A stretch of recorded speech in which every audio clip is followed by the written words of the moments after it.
Over here, in the United Kingdom, we love that phrase, the all-American girl. Yet, I'm sure there's many all-American girls watching this today, but it was a phrase really, wasn't it? That sort of came, I think, from all those wonderful movies, possibly starting way back in the 1930s, alongside Carol Lombard. Do you remember those? They were kind of like called goofball comedies, weren't they? And then it really took off, all thanks to those wonderful films with the late Doris Day, alongside Rock Hudson in the 1950s and early 60s. The all-American girl was supposed to be, well, that, quite simply, very proud of her country, her heritage, and moving forward. When you think about it now in 2023, this recent disgraceful display, literally by the American soccer team, football as we call it over here, in which they all stood in line representing their country but refusing to sing their national anthem, really opened a lot of people's eyes over here in the United Kingdom. You see, we've had it already over here rather badly, because we've got footballers taking the knee for Black Lives Matter, which is ridiculous because there are multi-millionaires claiming, of course, that we should all be giving money for this very illegal cause now. And when you think about it, everything comes to the top in the end. But it was this particular scene recently that we saw over here.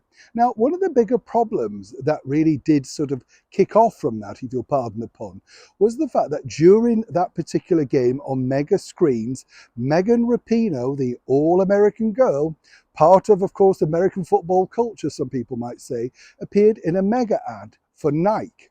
And this is where it gets interesting, and what a lot of people do not bother to find out, where we do here on this show. You see, Megan Rapinoe was billed as this girl that all girls really should wish to emulate. Now, why you would want to stand on a football pitch and ignore your national anthem, not be proud of your country, and as many people said, where is the recourse perhaps from the President of the United States, Joe Biden?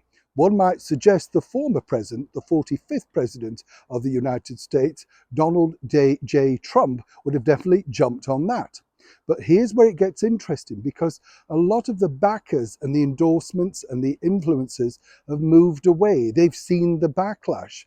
Now, Nike is completely woke, as they say now, and they have continued to support, back, and actually still advertise Megan Rapinoe at their peril, because even their sales are taking something of a crumbling over here. Well, American football isn't that big yet. English football, with our very own Lionesses, is. And even they've seen the error of the ways of going woke, because if they want the big deals, the cancel culture will be out in force if you do not literally support your country. And for me, I just found it strange that why would you want to get to that pinnacle in your career, stand there, have the world's cameras looking at you, and look foolish? When you look at the other team, they were very proudly standing with their hands on their hearts, very much singing their very own national anthem, standing proud, quite literally.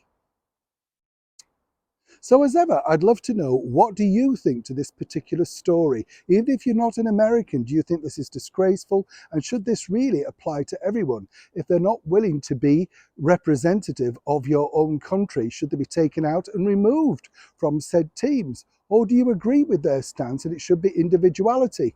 As you can imagine, I have a thought, but as ever, I'm throwing it wide open to you. Let me know in the comments below. And on this particular story, I make an extra thing of saying, please like and share. Let's get this story out to as many people as possible. Neil Sean in the very heart of Yorkshire.